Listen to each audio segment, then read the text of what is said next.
I never told anyone that I loved my teacher. Not my friends. Not my family. Not even myself, at least not out loud. It was the kind of love that lived quietly in the corner of my heart, hidden behind notebooks, exam papers, and morning assemblies.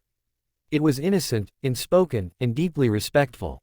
A love that asked for nothing and expected even less. Her name was Miss Aisha. I was 17 when she entered our classroom for the first time. The room, usually loud and careless, fell into an unfamiliar silence. She wasn't extraordinary in appearance, no dramatic beauty or commanding voice, but there was something about her presence that made everyone sit straighter, listen harder, and breathe softer. She taught English literature. The way she spoke about books made them feel alive. Poems weren't just poems, they were feelings. Stories weren't fiction, they were reflections of real hearts. When she read aloud, her voice carried emotions that made even the most careless student pause and think. That was when it began. At first, it wasn't love. It was admiration, respect, a strange comfort I felt whenever she smiled at the class or explained a difficult paragraph patiently. But slowly, quietly, it became something deeper, something I didn't have a name for. I noticed everything. The way she tucked her hair behind her ear when she was thinking. The way she smiled when a student finally understood a lesson. The gentle disappointment in her eyes when someone wasted their potential. I started sitting in the front row, not because I was suddenly interested in English, but because I wanted to hear her voice clearly, see her expressions, and feel closer to her world. I worked harder in her class than in any other. Not for marks, but for that one approving nod, that soft, "well done," written in red ink. Those two words meant more to me than any award. But I knew the line. She was my teacher. I was her student. That line was sacred. So I never crossed it, not in words, not in actions, not even in thoughts that went too far. My love stayed quiet, hidden inside respect. It was a feeling I carried alone. Sometimes, after class, I would stay back pretending to ask questions.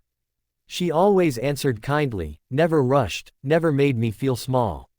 She treated everyone with the same warmth, and that's what hurt the most. I wasn't special, and I shouldn't have been. There were days when I hated myself for feeling this way. I reminded myself that this love could never become anything real. That it was wrong to even imagine a future where it existed.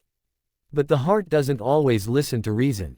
Graduation came faster than I expected. On the last day, she wished us luck. She spoke about dreams, failures, courage, and kindness. Her words stayed with me long after the bell rang for the final time. I wanted to say something, anything. Thank you. You changed my life. I'll never forget you. But the words stayed trapped behind my teeth. I left the classroom without looking back, afraid that if I did, I would break. Years passed. Life moved on. University, work, responsibilities, relationships that never quite worked. Yet, sometimes, quietly, unexpectedly, I would think of her. Not with longing anymore, but with gratitude. She was never the woman I loved, in a romantic sense. She was the reason I believed in myself. One afternoon, many years later, I visited my old school. The walls looked smaller, the corridors narrower. Everything felt distant, like a dream fading in daylight. I asked about her. She left a few years ago, the office clerk said. She's teaching at a college now. I smiled. Somehow, that felt right. I never met her again. Never told her the story she unknowingly wrote in my life. And maybe that's how it was meant to be. Some loves are not meant to be confessed. Some feelings exist only to guide us, not to be fulfilled. I didn't love my teacher in a way that demanded anything. I loved her in a way that made me better. And that love, silent, respectful, and pure, will stay with me forever.